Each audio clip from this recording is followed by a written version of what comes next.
आरक्षण उपवर्गीकरणामध्ये आंबेडकरी समाजाचे सर्वमान्य नेते बाळासाहेब आंबेडकर यांनी हस्तक्षेप करावा आणि मातंग समाजातील उपवर्गीकरणाचं समर्थन करणारे नेते आणि उपवर्गीकरणाला विरोधी करणाऱ्या नेत्यांची समन्वय साधून एक सुकाणू समिती करावी आणि यामध्ये सरकारकडे त्यांनी प्रतिनिधित्व करावं आणि हा मार्ग चर्चेतून त्यांनी सोडवावा अशी मी या पत्रकार परिषदेच्या वतीने बाळासाहेब आंबेडकरांना विनंती करतो.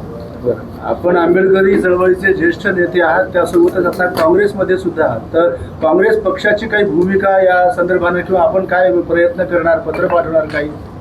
काँग्रेस पक्षाची भूमिका काय आहे ते अधिकृत मला सांगता येणार नाही, पण मी आंबेडकरी चळवळीतील कार्यकर्ता म्हणून आणि आंबेडकरी समाजाचा एक घटक म्हणून या प्रकरणामध्ये मी माझी भूमिका व्यक्त करत आहे.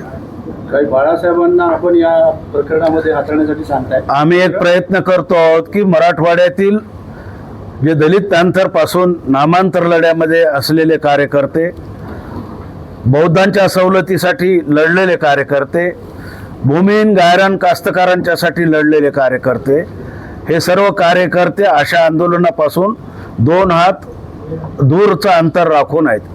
या सर्व कार्यकर्त्यांना एकत्र करून नजीकच्या काळामध्ये बाळासाहेब आंबेडकरांना आम्ही त्यांच्याशी प्रत्यक्ष संपर्क करू.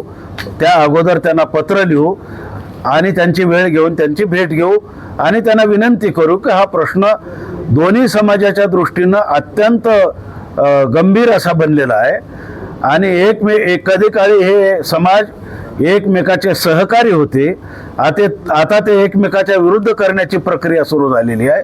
हे योग्य नाही. या दोनही समाजाला आपण समान न्याय देऊ शकता आणि आपण जी भूमिका कराल त्याला समाजही मान्यता देईल, आमच्यासारखे कार्यकर्ते मान्यता देईल. दोन्ही समाजांना काय आवाहन कराल? दोन्ही समाजांनी या प्रकरणामध्ये टोकाची भूमिका घेऊ नये, समन्वयाची भूमिका घ्यावी. हा निर्णय जरी संपला तरी उद्या आपल्याला एकत्र नांदायचं आहे. ही खूनगाठ दोन्ही समाजाने ठेवावी अशी माझी विनंती आहे. बाळासाहेबांनी या प्रकरणाला हाताळण्यासाठी पुढाकार घेतला, सरकारच्या दालनात जरी गेले तरी सरकार ऐकेल काय असा विश्वास वाटतो काय?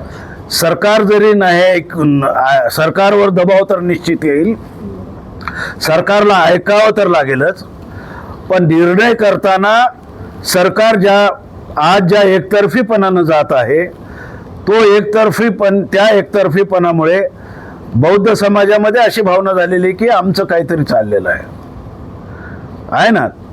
तर किमान बाळासाहेब आंबेडकरांच्या हस्तक्षेपामुळं या प्रकरणामध्ये एवढं होईल की त्यांनाही न्याय देता येईल आणि बौद्ध समाजाच्या दृष्टिकोनाने त्यांचं जे न्याय आहे ते त्यांना टिकवता येईल. थँक्यू.